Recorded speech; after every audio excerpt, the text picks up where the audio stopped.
Well, what do we have here? You must be a new arrival.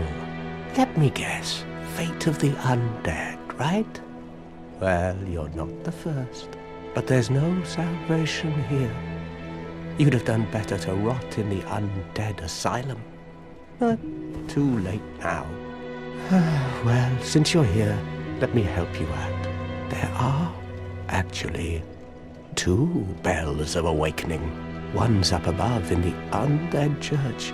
The other is far, far below, in the ruins at the base of Blight Town.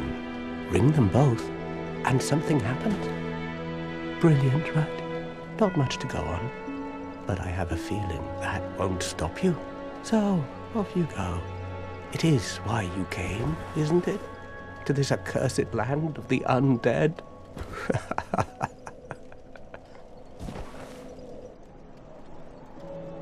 Ah, your face. You're practically hollow. But who knows? Going hollow could solve quite a bit.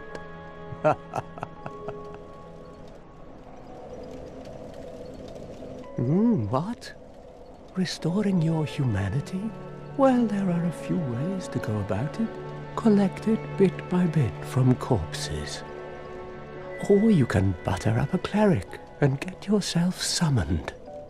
And the quickest way, although I'd never do it, is to kill a healthy undead and pillage its humanity. Coveting thy neighbor is only human, after all.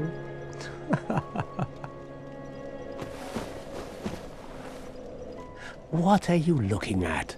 Don't try anything clever. You might regret it.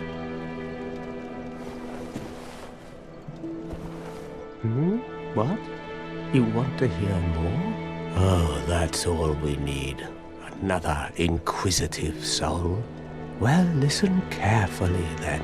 One of the bells is up above in the undead church, but the lift is broken. You'll have to climb the stairs up the ruins and access the undead burg through the waterway.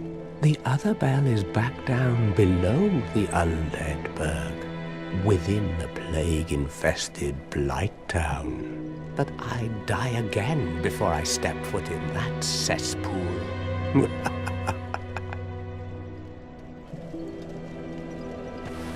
Bloody hell, what is it now? You ask too many questions. Okay, I think we bugged our friend enough there. He's getting a little pissy, so let's move on. Hello everyone, my name is Michael, and this is Dark Souls 1. We're going to spend our time at Firelink Shrine, the hub area of this game, during this episode. And one of the great things about Dark Souls is how much stuff they just give you at the very beginning. We're going to go collect that stuff, all the things you can get, not all the things, but most of the things you can get in Firelink Shrine and environs right away. And we're going to talk about what this guy said in just a minute. This is the crestfallen warrior. He seemed to be wearing the chainmail armor, which looks terrible.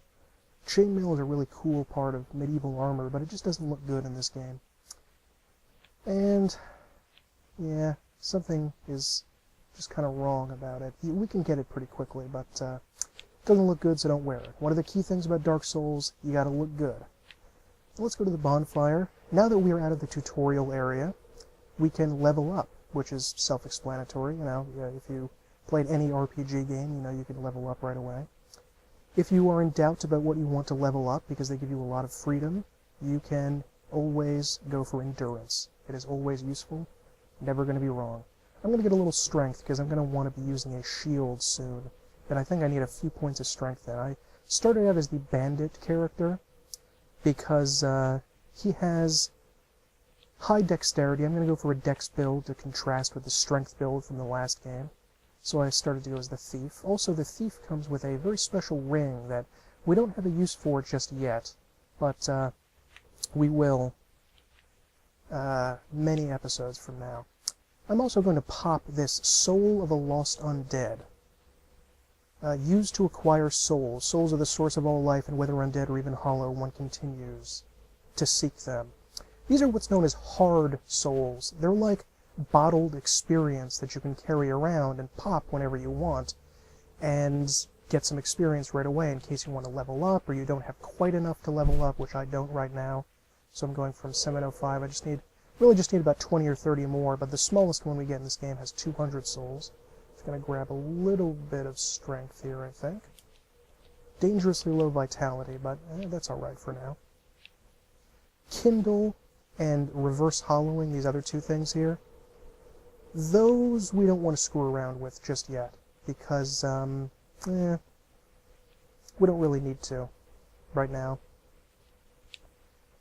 They are, we'll talk about them after we gather some of our stuff and talk to a friend. There's another NPC here, just like in Dark Souls 2 or Demon Souls. This is where all of the NPCs eventually that you find will gather.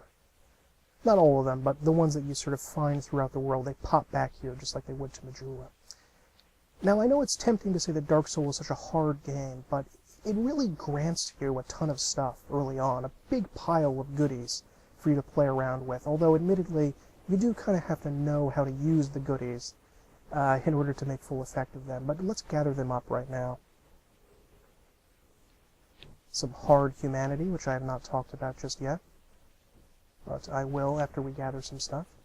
Let's head up here. I think these are some fire bombs up here. Fire bombs are just grenade-like weapons. That's what the category they're known as in Dungeons and Dragons. They don't do a tremendous amount of damage, and outside of the very early part of the game, they're not really useful. But they will be pretty darn useful later on. They will be pretty darn useful if you are not quite adept at the game and need a little bit of help fighting a boss or two or an enemy or two here, but they are finite. You can get some more at a merchant later on, but kinda useful in your first playthrough, not that useful. Let's talk to this douchebag here. He is an asshole and nobody likes him. Hello there. I believe we are not acquainted. I am Petrus of Firelink. Have you business with us? If not, I'd prefer to keep a distance, if possible. Hello there. I realize that I have requested that we retain our distance, but I also want you to know that it is not meant in ill will. Here, take this, as a token of peace. No, go ahead. It's for you. Oh my, you again. Oh, I know. How about this? I have to await my companions here anyway. So what if I were to teach you some miracles? Would that please you? Very well. Then first, a covenant with the gods.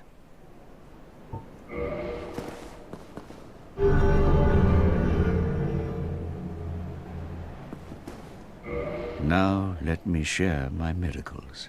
Only their ultimate effectiveness will be determined by your efforts and your faith.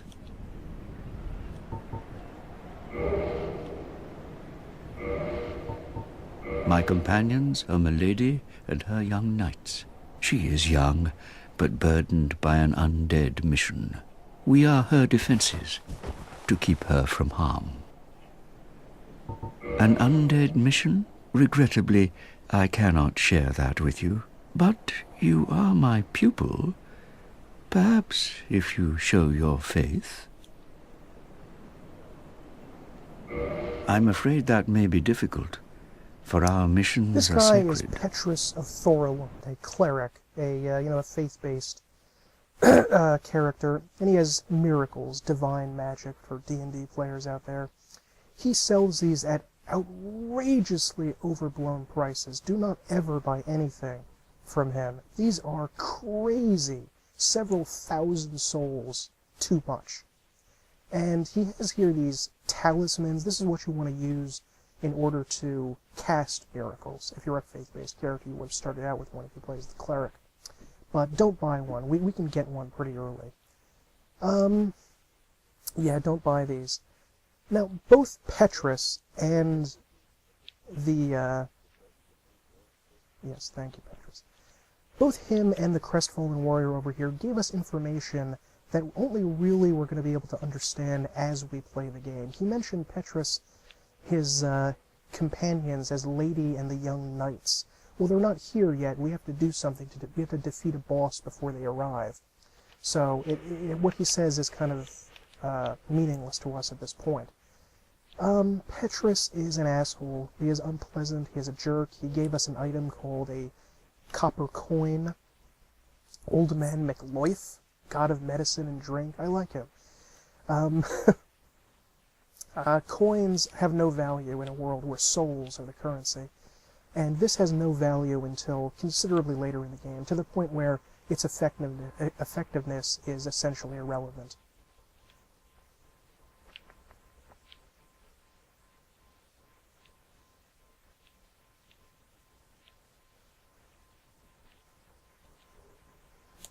That's another hard soul there that you can use.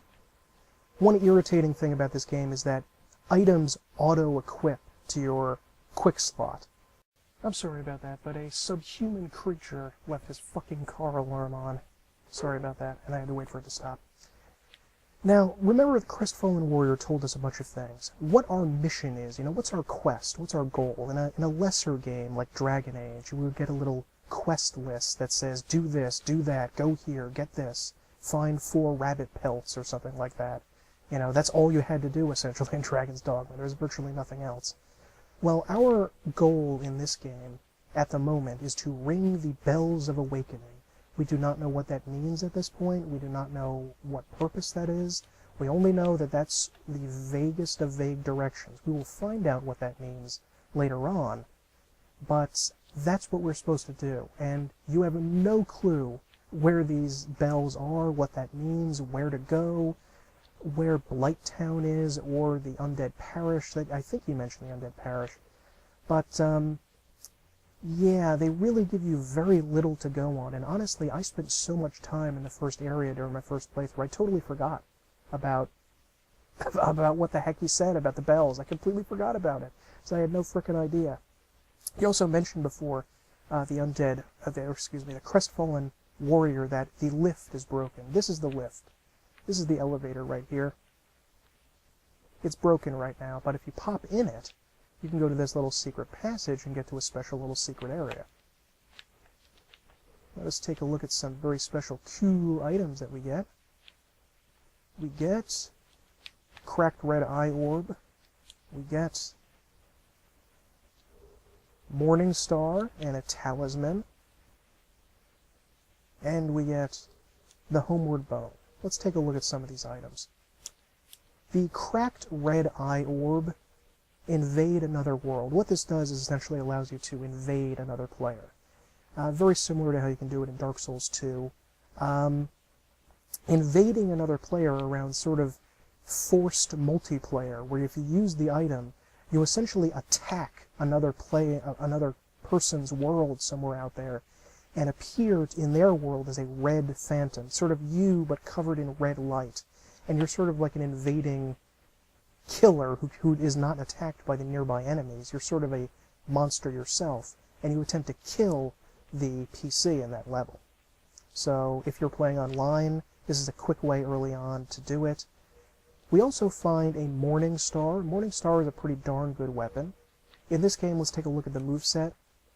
Yeah, I mentioned in Dark Souls 2 that the moveset for the Mace and the Morning Star did not make a lot of sense in that game. It seemed a little too flashy. In this game, it's just a big, heavy bash, and it mentions, I think, in the description that you're left off balance. No, it doesn't. It must be just with the Mace. One of the more barbaric cleric weapons. Uniquely, this hammer inflicts thrust damage and causes bleeding. This is a pretty good weapon early on in the game, although most of the classes start off with a fairly decent weapon. So, I mean, if you want an early bleed weapon, I don't know necessarily why you would, but you can. You also get a talisman, so if you want to duel as a faith magic user, you have it right away, just like in Dark Souls 2. You also get the Morning Star and the talisman in that game.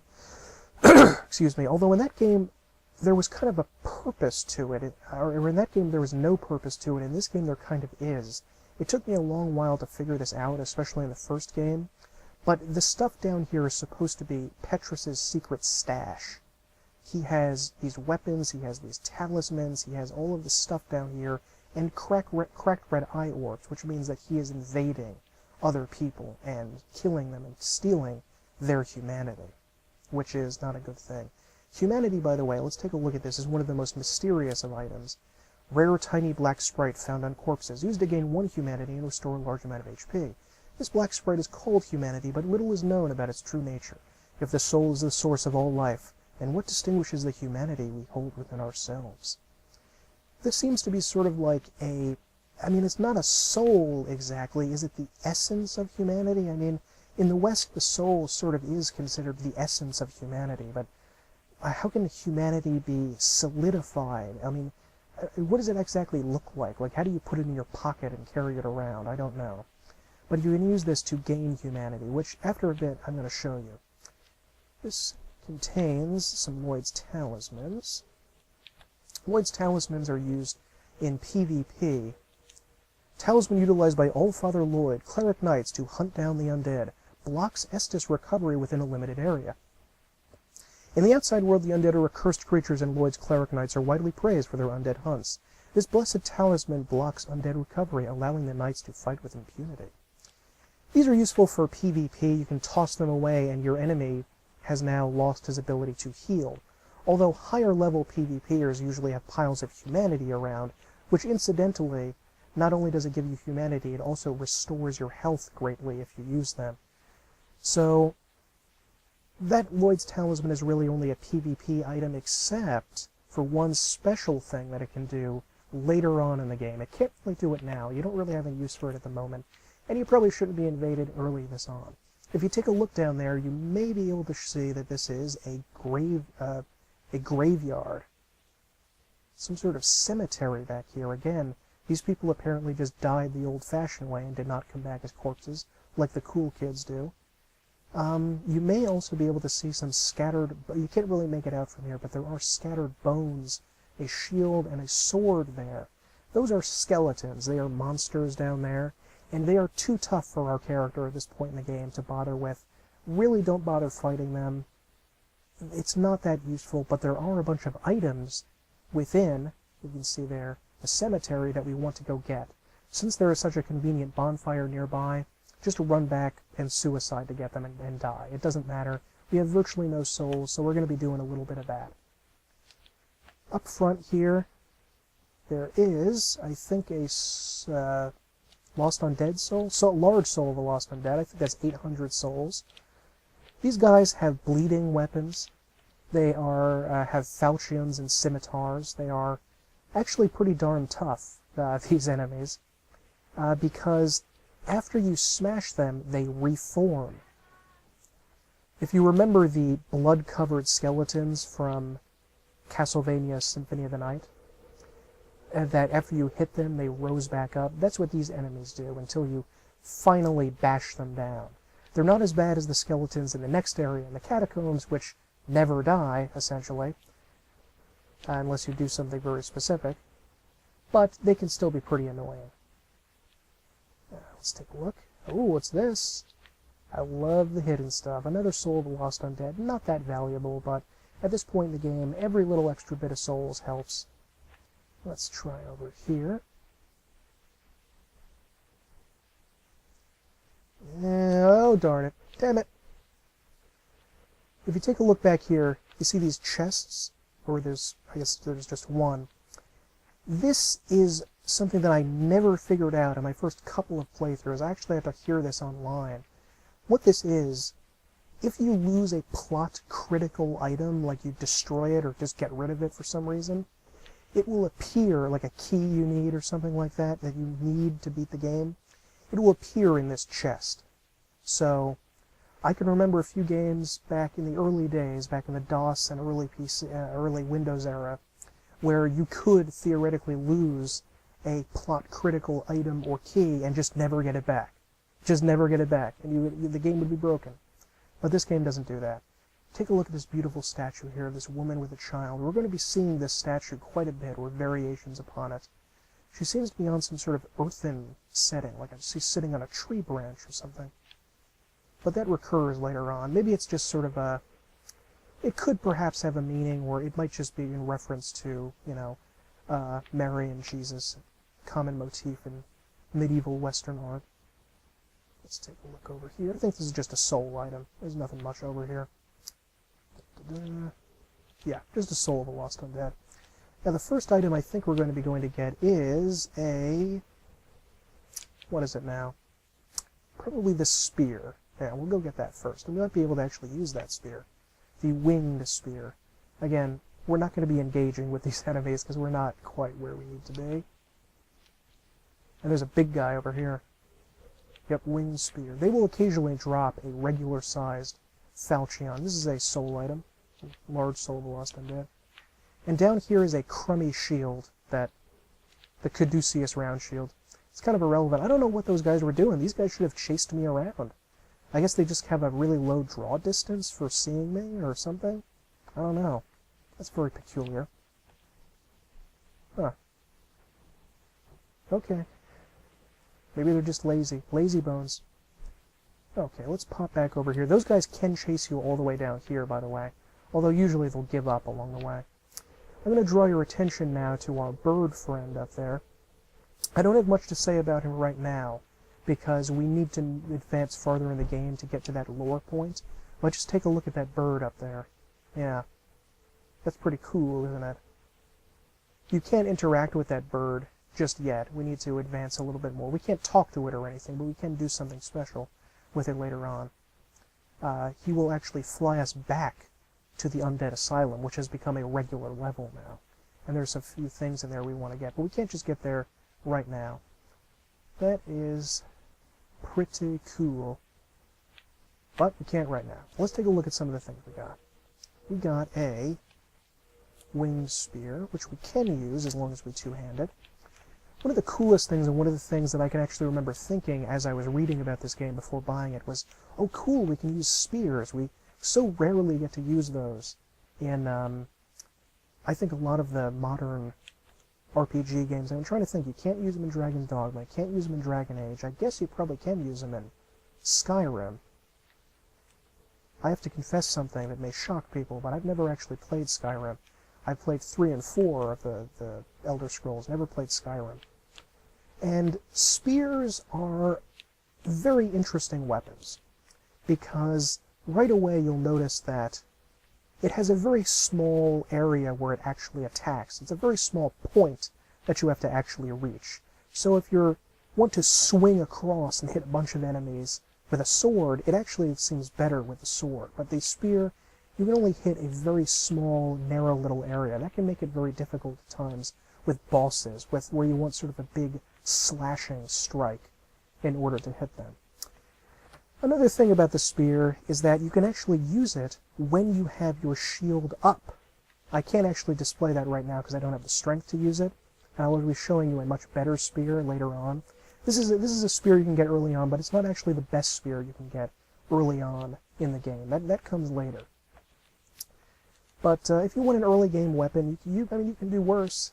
I mean, this is not a terrible weapon early on. It has very reasonable stats. I have very low strength, so I can't really use it, but it's not bad at all.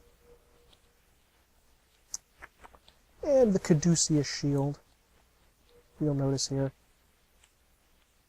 Yeah, it's kind of pointless. It's not very good. What else can I say about it? Alright, now let's go get the most important thing we can get back there for most characters, the Zweihander. Yes, you heard me right. You can get the Zweihander that damn quickly in this game. However, we're almost certainly going to have to suicide to get it. We can also get the binoculars down here. Look at this giant grave, and there's a giant guy right next to it. It is so cool that you can get this so fast in the game. That's one of the great things about Dark Souls 1. You can get so many great early game weapons just straight off, you know. There's a bunch of good dex strength and sort of mid-range weapons that you can get right away. Once again, these guys are just not moving. I guess going up towards the winged spear just drives them crazy. I don't know. Alrighty, now the Zweihander is an amazing weapon. If you played DS2, you probably know that. It has a different moveset in this game, But probably it has a better moveset in Dark Souls 2, which is a rarity. But if you want to go for the strength character, or really, honestly, a lot of different characters work amazingly well with this Y-hander. Obviously, I can't use this just yet. But to two-handed, you don't need very much strength at all. It is a great strength weapon. Highly recommended. And the binoculars you'll notice in this game are actually an item, not a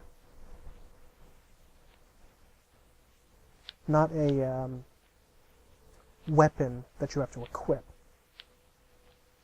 Kind of unfamiliar how to use them because I was playing Dark Souls 2 for so long. Now, let's talk about that humanity that I mentioned before.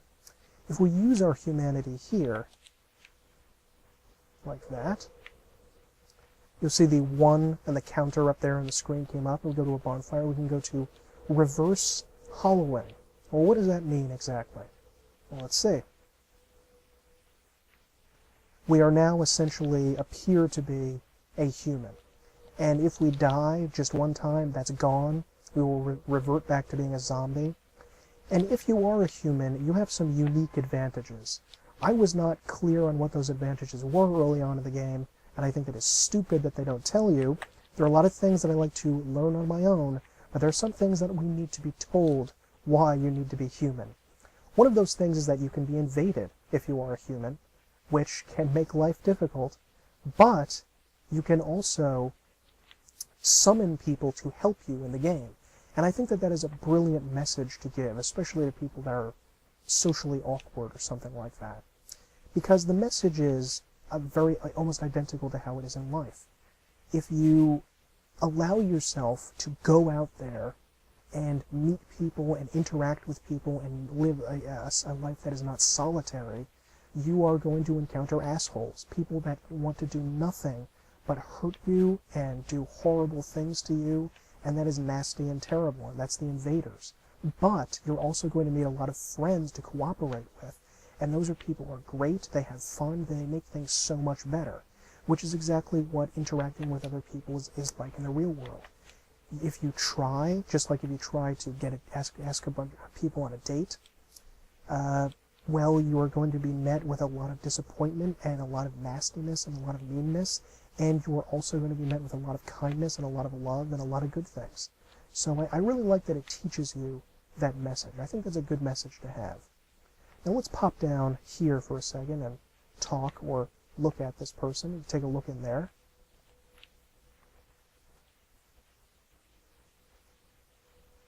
That is the Firekeeper. Kind of an odd part of this lore is that the bonfires just above here are sort of kept. I don't know exactly how to put it. Firekeeper, are they kept? Are they monitored? Are they watched? Are they sort of made to continue existing by what are known as firekeepers? They are, I believe, all women, and they are all considered deformed or impure or bad in some way.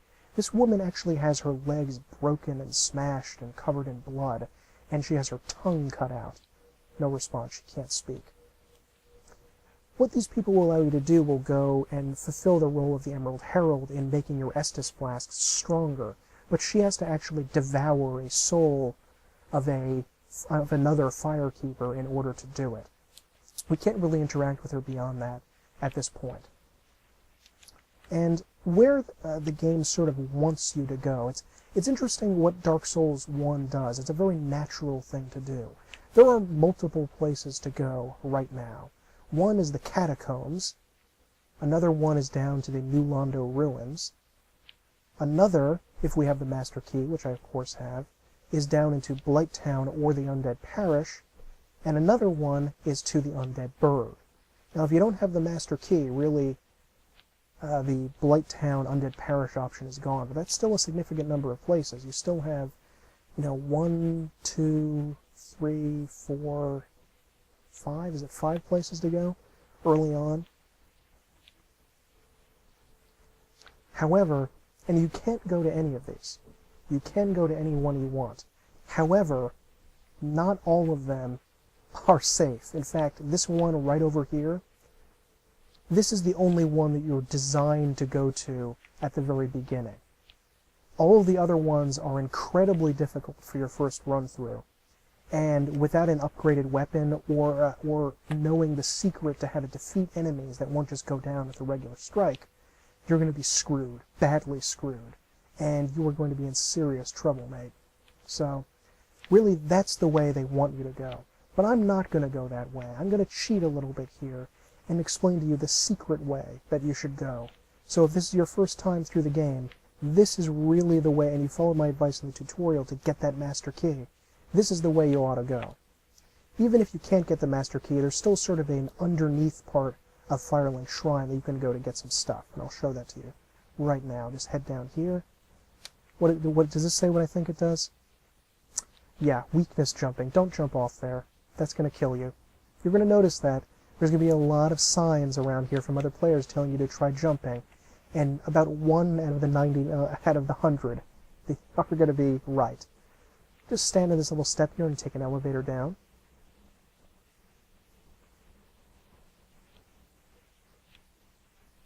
This is the New Londo Ruins, a haunted city filled with ghosts that we cannot actually really interact with yet, because we do not have a good enough weapon to get through those ghosts, and there's not really any point to doing it before we do some other stuff, really.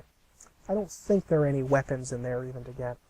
Just take a look at that. I love that. I love that there's like a hole in it. Where exactly are we in relation to Firelink Shrine? It doesn't look normal. I guess we're under the ground somewhere, but why is this sealed over? Why would they build a city like underground like this? It doesn't look like it was meant to be underground. And why is there that hole there? I don't really quite get this. But anyway, we're going to talk more about that area when we actually are able to go through it. This is a good soul here, Soul of a Nameless Soldier. But we don't really want to go down there just yet. We do, however. These guys, by the way, are friendly. They will not hurt you. You can come and kill them if you want, but if you attack them, they'll attack you, of course. But just like backstab them, maybe. But yeah, just leave them for the most part. You can see they're sort of praying, or there's something horrible going on here. I mean, why are they doing this? Why are they so miserable and sad? Why are they so interested in this place? Come around here and you can find the S-Talk. The S-Talk is one of the best dex weapons in the game. It's an all-around great weapon. Ooh, and we can use it. Excellent. I think I'm going to use the S-Talk for a while. It is the S-Talk, or the Tuck, was a historical medieval sword, which I think was about this size, I think. Or maybe it was a little shorter, I don't know. But maybe about this size. And it was a thrusting weapon that was meant to crack through plate mail, or maybe just armor in general. I'm going to take it off for now, actually, because I can't roll quickly with it. You'll notice that, you see, when I put the Tuck on here, I can do this. My roll has changed. This is the normal roll. However, I want to do the fast roll. You always have to make sure you look at that before you equip something, whether it's going to change your roll. Look at this guy. Why is he like lying here with his head on his hands like this? I want to kick him off, but I can't. Here's one of the most useless characters ever. Let's go talk to him. Well, this is unusual. You haven't lost your head. And more importantly, you're free. How on earth? Well, I shouldn't pry. I'm Rickett of Vinheim. I was once an established smith, though. Look at me now. Can you believe it?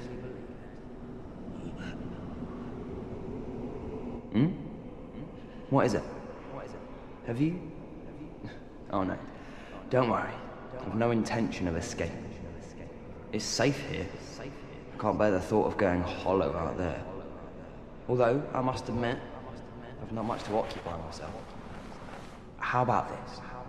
I could forge your weapons, albeit with rather minimal tools. I'll show you what made me the best in Vinheim.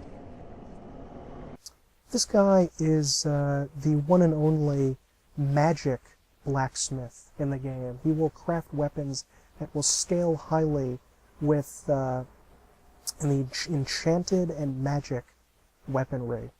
And in that, he is pretty useless because you can also upgrade your weapons along the lightning path, which I would say is demonstrably better. In most cases, you don't even want to bother with the scaling on a magic-based weapon, even if you have a lot of intelligence and can scale it really well, because there's really no point. The scaling doesn't work well with it. It just, even at an A or an S, it's kind of meh. So he's pretty useless.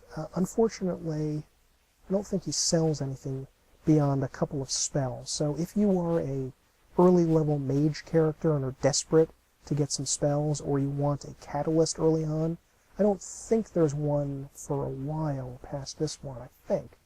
Can't think of one, but don't quote me on that. You can get some spells here, or some duplicates of spells you have. You'll start the game with Soul Arrow as a sorcerer, but you can get one here, so you can have another one. So you can have 60 Soul Arrows instead of 30, and make the game super broke.